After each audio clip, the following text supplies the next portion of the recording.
एक दिन आप ये वीडियो नहीं देख पाएंगे। एक दिन ये शरीर बंद हो जाएगा, सांसें रुक जाएंगी, आंखें बंद हो जाएंगी। लेकिन उसके बाद क्या? गरुड़ पुराण, भगवान विष्णु और उनके वाहन गरुड़ के बीच हुई वो गुप्त वार्ता, जिसमें मृत्यु के बाद की पूरी यात्रा का वर्णन है।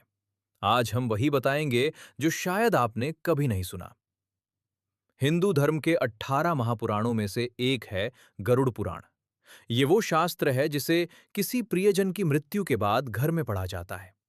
लेकिन क्या आपने कभी सोचा, इसमें ऐसा क्या लिखा है जो इसे मृत्यु से जोड़ता है?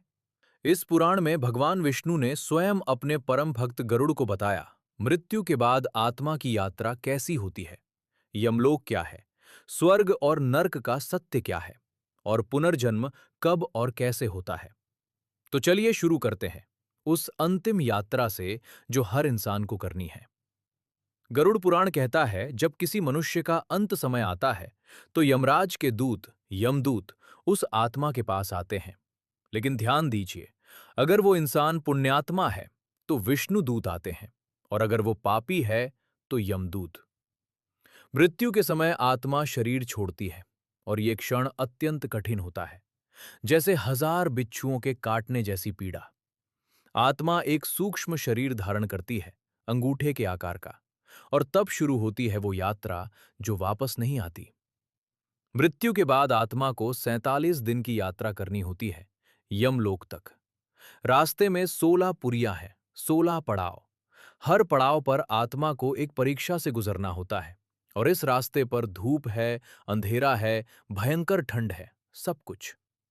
यहां एक बहुत जरूरी बात, गरुड़ पुराण कहता है कि जब परिजन श्राद्ध और पिंड दान करते हैं, तभी आत्मा को इस रास्ते पर भोजन और जल मिलता है। इसीलिए ये संस्कार इतने महत्वपूर्ण हैं। यमलोक पहुंचने पर यमराज के दरबार में चित्रगुप्त आत्मा का पूरा हिसाब पढ़ते हैं।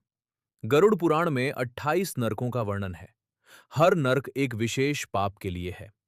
झूठ बोलने वाले को रौरव नर्क, माँ बाप को कष्ट देने वाले को कुंभी पाक, और जो दूसरों का हक चुराए उसके लिए सबसे भयानक नरक। लेकिन जो पुण्यात्मा है, जिसने सेवा की, दान किया, सत्य बोला, वो स्वर्ग जाता है। और स्वर्ग में भी समय निश्चित है। पुण्य समाप्त होने पर वापसी होती है। और यहां आती है वो बात जो सबसे गहरी है। 84 लाख योनियां, 84 लाख जन्म, कीड़ा, पक्षी, पशु, मनुष्य, आत्मा इन सभी में भटकती है। और मनुष्य जन्म सबसे दुर्लभ है, सबसे कीमती। गरुड़ पुराण कहता है, ये मनुष्य जन्म मिला है तो इसे व्यर्थ मत जाने दो। यही समय है, यही अवसर है। सोचिए एक पल के लिए, जो लोग हमसे चले गए, वे आज कहां हैं? उनकी आत्मा किस यात्रा पर है? और हम, जो अभी यहां हैं, हमारे पास समय है, अभी भी। गरुड़ पुराण का सबसे बड़ा संदेश यही है, जीवन में किए गए कर्म ही मृत्यु के बाद साथ जाते हैं। न धन, न पद, न रिश्ते, सिर्फ कर्म।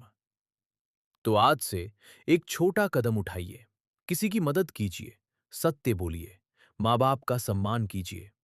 यही आपका असली संचय है। भगवान आप सभी को सद्बुद्धि दे। जय श्री हरि। अगर ये वीडियो आपके दिल को छू गई तो एक काम करिए, इसे उन लोगों तक पहुंचाइए जिन्हें यह सुनना चाहिए। लाइक करिए, शेयर करिए।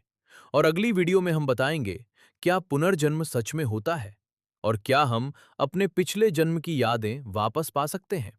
द डिवाइन वॉइस को सब्सक्राइब करना मत भूलिए। हर वीडियो में एक नया रहस्य, एक नई रोशनी। मिलते हैं अगली वीडियो में। जय श्री हरि।